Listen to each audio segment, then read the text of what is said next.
අයිබෝන් කියලා tonic පිසා YouTube channel එකත් එක්ක එකතු වෙන හැමෝම සාදරයෙන් පිළිගන්නවා.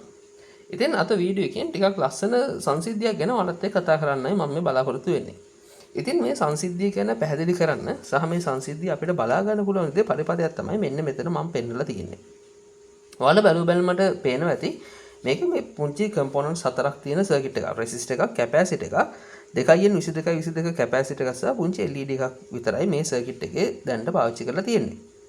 ඉතින් මේ සර්කිට් එක දිහා බලපු ගමන් ඔයාලට පැහැදිලිව පේන ඇති මේ ට්‍රාන්සිස්ටර් එක බයස් කරලා තියෙන්නේ හරිම වැරදි විදියකට. මොකද සාමාන්‍ය පරිපත්‍යයක ට්‍රාන්සිස්ටර් එකක් පාවිච්චි කරන්න නම් අපි දන්නවා මේක NPN ට්‍රාන්සිස්ටර් එකක් නිසා බේස් අග්‍රයට ධාරාවක් ලබා දෙන්න ඕන.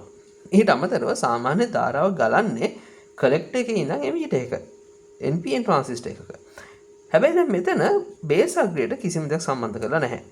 ඊට අමතරව ගත්තොත් එහෙම ඔයාලට පේන මේ පොසිටිව් සප්ලයි වෝල්ටේජ් එකට සම්බන්ධ වෙන මේ ට්‍රාන්සිස්ටර් එකේ එමීටර් අග්‍රය. එතකොට ඉතින් මේ සර්කිට් එක වැඩ කරයිද? ඉතින් මොකද්ද මෙතන සිද්ධ වෙන්නේ? ඉතින් මේ ගැන ඇත්තටම මේ සර්කිට් එක දැක්ක ගමන් මටත් හිතුණා මේ සර්කිට් එක වැරදි නේද කියලා. හැබැයි මේ සර්කිට් එක හදලා බැලුවට පස්සේ මට තේරුණා මේ සර්කිට් එක බොහොම ලස්සන පරිපතයක් කියලා. ඉතින් මේ YouTube channel එක මම අවුරුදු ගානකට කලින් පටන් ගත්තාම මේ channel එකේ වල පල්ලෙහාටම ගිහින් බැලුවොත් channel එකේ දෙවෙනි වීඩියෝ එකේ තියෙන්නේ මේ සර්කිට් එක ගැන. හැබැයි ඒ සර්කිට් එක ගැන මම එක්ස්ප්ලেইন කළේ ඉංග්‍රීසියෙන්. ඉතින් අද මම මේ ගැන සිංහලෙන් කතා කරනවා. මොකද මම Facebook එකේ දැක්කා කිහිප දෙනෙක් මේ සර්කිට් එක ගැන කතා කරලා තිබුණා. සහ ටිකක් විශේෂ දෙයක් ඔයාලත් එක්ක සාකච්ඡා කරන්න පුළුවන් පරිපතයක් නිසා. ඉතින් මුලින්ම මම මේ සර්කිට් එක මේ හදලා බැලුවා පුංචි බ්‍රෙඩ් බෝඩ් එකක. ඉතින් මේ සර්කිට් එකට මම 12 වෝල්ට් සප්ලයි එකකින් පවර් කරොත් ඔයාලට බලා ගන්න පුළුවන් මේ LED එක බ්ලින්ක් වෙනවා. සමහරවිට මේ කැමරාවේ තියෙන ෆ්‍රේම් රේට් එකත් එක්ක පොඩ්ඩක් මික්ස් වුණාට පස්සේ සමහරක් වෙලාවට පත්තු වෙන්නේ නැහැ වගේ ඔයාලට පේනවා ඇති. මම මේ ලයිට් එක ඔෆ් කරොත් ඔයාලට පේන්නේ මේ ලයිට් එක දිගට මෙහෙම බ්ලින්ක් වෙවි යනවා. කොහොමද මෙහෙම වෙන්නේ? අද අපි කතා කරන්නේ මෙන්න මේ සංසිද්ධිය සම්බන්ධව සහ ඍණ ප්‍රතිරෝධය කියන්නේ මොන වගේ සංසිද්ධියක්ද? කොහෙද අපිට මේක බලා ගන්න පුළුවන් කියන එක තමයි අපි මේ බලාගන්නේ. ඉතින් මුලින්ම අපි මේ සර්කිට් එක ගැන කතා කරද්දී මෙන්න මේ සෙක්ෂන් එක ගැන අපි අමතක කරමුකෝ. ඒ කියන්නේ මේ ට්‍රාන්සිස්ටර් එකයි LED එකයි මෙතන නැහැ කියලා හිතමු. එතකොට අපි මෙතනින් 12 වෝල්ට් සප්ලයි එකක් ලබා දුන්නොත් එහෙම මේ තියෙන RC සර්කිට් එකක්. RC සීරීස් සර්කිට් එකක්. මෙතනදී සිද්ධ වෙන්න පුළුවන් එකම දේ තමයි මේ රෙසිස්ටර් එක හරහා මේ කැපැසිටර් එක charge වෙන එක. ඉතින් අපි මෙන්න මේ ලක්ෂ්‍ය වෝල්ටේජ් එක අපි අරගෙන බැලුවොත් එහෙම මම මේ කාලයත් එක්ක ප්ලොට් එකක් ගත්තොත් එහෙම මේ වෝල්ටේජ් ටිකෙන් ටික වැඩි වෙලා එක අවස්ථාවක මේ සප්ලයි වෝල්ටේජ් එකනම සමාන අවස්ථාවක් එනවා. එහෙම එන කාල සීමාව T වෙනස් වෙනවා මේ රෙසිස්ටර් එකේ අගය සහ මේ කැපැසිටර් එකේ අගය මත. එතකොට මේ රෙසිස්ටර් එකේ අගය වැඩි වුණොත් එහෙම මේ සඳහා ගත වෙන කාලය වැඩි වෙනවා. ඒත් එක්කම මේ කැපැසිටර් එක අගය වැඩි වෙද්දී මේ T වලට එන කාලය වැඩි වෙනවා. එතකොට මෙතන එන්න පුළුවන් උපරිම වෝල්ටේජ් එක වෝල්ට් 12යි. නැත්නම් සප්ලයි වෝල්ටේජ් එකම තමයි. එතකොට මේ වෝල්ට් 12ක් වෙද්දී මේ ට්‍රාන්සිස්ටර් එකට මොකක් හරි දෙයක් සිද්ධ වෙන්න පුළුවන්ද? අපි මේ ට්‍රාන්සිස්ටර් එකේ ඩේටා ෂීට් එක බැලුවොත් එහෙම මෙයාගේ තියෙන ලස්සන පැරාමීටර් එකක්. ඒ තමයි බේස් එමීටර් රිවර්ස් වෝල්ටේජ් එක කියන එක. ඒ කියන්නේ මේ ට්‍රාන්සිස්ටර් එකේ බේස් එකත් එමීටර් එකත් අතර අපිට රිවර්ස් දෙන්න පුළුවන් වෝල්ටේජ් එක කීයක්ද කියන එක. සාමාන්‍ය 2N22 ගැන වෝල්ට් 6ක් විතරයි. ඒ කියන්නේ මම මෙතන මේ බේස් අග්‍රයට සහ මේ එමීටර් අග්‍රයට රිවර්ස් වෝල්ටේජ් එක ඇප්ලයි කරොත් එහෙම වෝල්ට් 6ක් වෙනකන් කිසිම වෝල්ටේජ් එකක් ගමන් කරන්නේ නැහැ. කිසිම ධාරාවක් ගමන් කරන්නේ නැහැ. හැබැයි වෝල්ට් 6 පැන්න ගමන් මේ ජංක්ෂන් එක හරහා ධාරාවක් ගලන්න පටන් ගන්නවා. එතකොට ඒ එමීටර් සහ බේස් අග්‍රය අතර.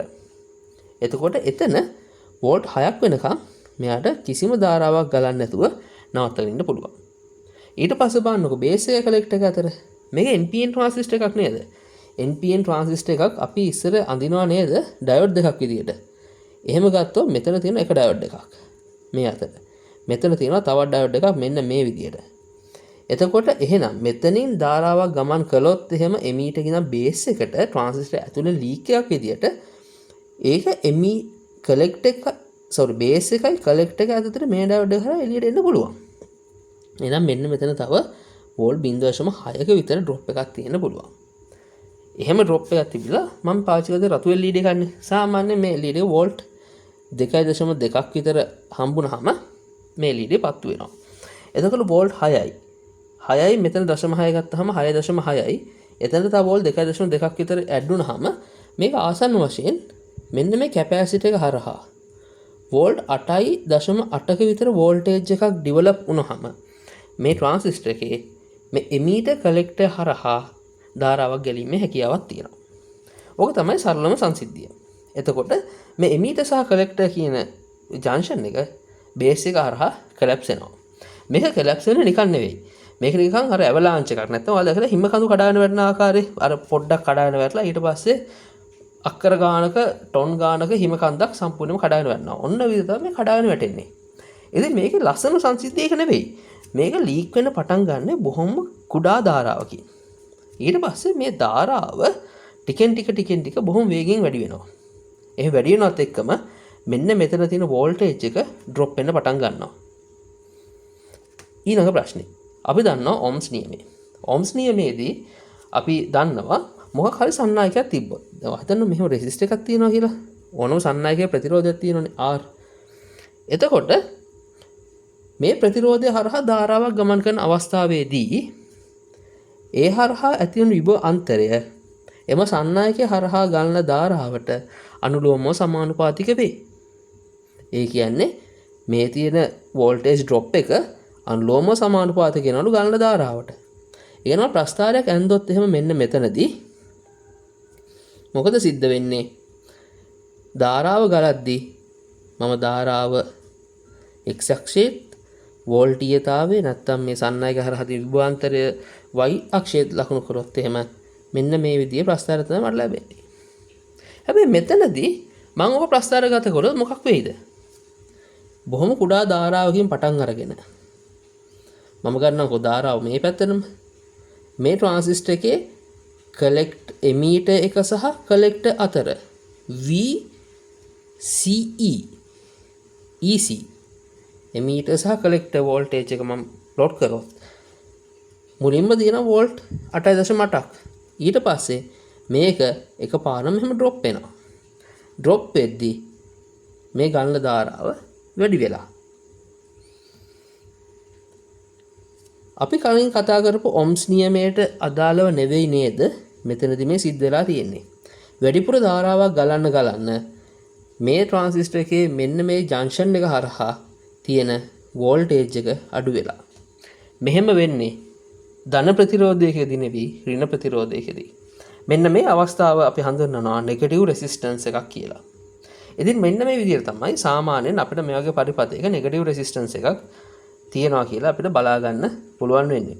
මේ අවස්ථාව විතරක් නෙවෙයි සාමාන්‍ය ටනල් ඩයෝඩ් වල, TVS ඩයෝඩ්, MOVs වල, මෙටල් ඔක්සයිඩ් වේරිස්ටර්ස් වල එහෙමත් මේ වගේ අවස්ථාවන් අපිට බලා ගන්න පුළුවන්. ඉතින් නෙගටිව් රෙසිස්ටන්ස් කියන්නේ ඍණ රෙසිස්ටන්ස් එකක් කියන්නේ ඒක අපිට අරුමයක් නෙවෙයි ඉලෙක්ට්‍රොනික ශාස්ත්‍රයේ. ඉතින් මේ තියෙන්නේ අපිට ඒක අත්දකින්න පුළුවන් බොහොම සරල පරිපතයක්. ඉතින් මේ පරිපතේ අපි කලින් කතා කරපු විදිහට වෝල්ට් 8.8 විතර වෝල්ටේජ් එකකට මේ කැපැසිටරේ charge වුණාට පස්සේ මොකද සිද්ධ වෙන්නේ?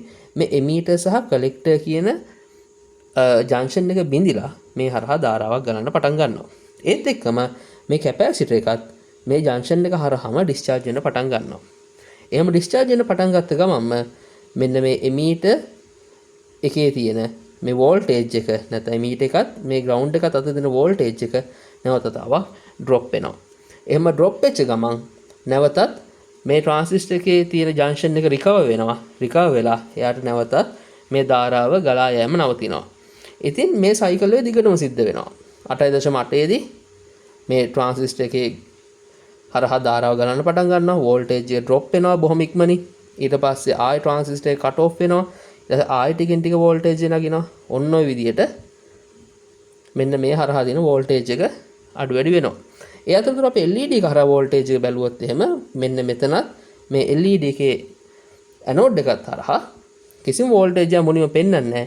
මේ කොලැප්ස් වෙන අවස්ථාවේ මෙන්න මේ විදිහට වෝල්ටේජ් එකක් අපිට මේ හරහා බලා ගන්න පුළුවන්.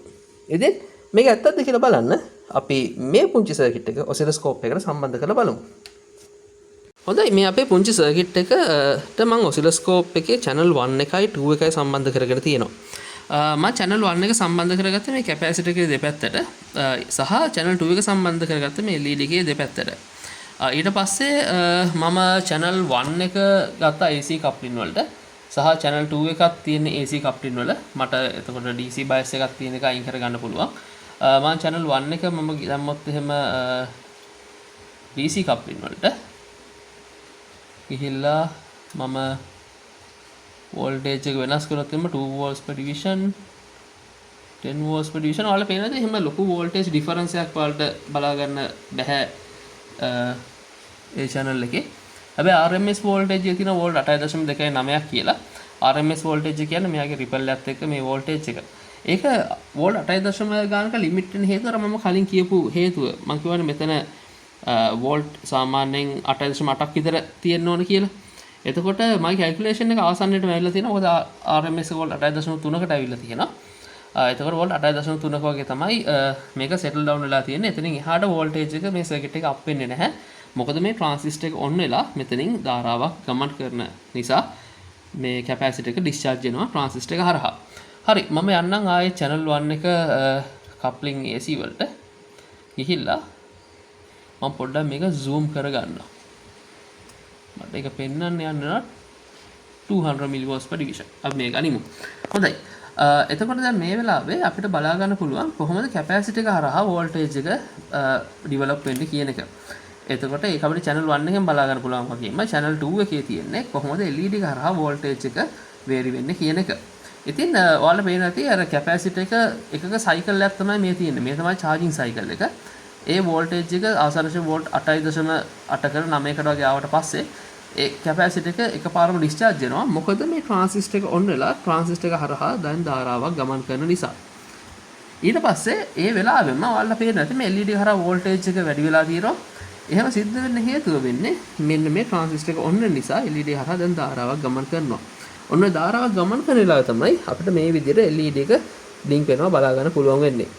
මේ LED එක සමහරක් වෙලාවට නිමිලා තියෙනවා ඔයාලට පේන්නේ මගේ frame rate එක මේ කැමරා එකේ frame rate එකයි මේ කැමරාවේ LED එකේ තියෙන frame rate එකයි ඕවර්ලැප් වෙන නිසා. ඉතින් ඔන්න විදිහට තමයි මේ circuit එක බොහොම ලස්සනට ක්‍රියාත්මක වෙන්නේ. ඉතින් ටිකක් ඉන්ට්‍රස්ටිං සර්කිට් එකක් මම දැන් අවුරුදු ගානකට කලින් මේ සර්කිට් එක දැකලා හදලා බැලුවා සහ මට නැවතත් මේ සර්කිට් එක හදන්න ආසාවක් හම්බුණා බොහෝ දෙනෙක් මේ සර්කිට් එක ගැන සාකච්ඡා කරපු නිසා Facebook එකේ ඉතින් මම හිතනවා ඔයාලා අලුත් දෙයක් දකින්න නැති අනිවාර්යෙන් හදලා බලන්න මේ සර්කිට් එක ඔයාලටත් නෙගටිව් රෙසිස්ටන්ස් කියන අත්දැකීම ලබා ගන්න පුළුවන්කමක් ලැබෙයි. ඉතින් එහෙනම් ගිහින් එන්න හැමෝටම ජය ජයම වේවා.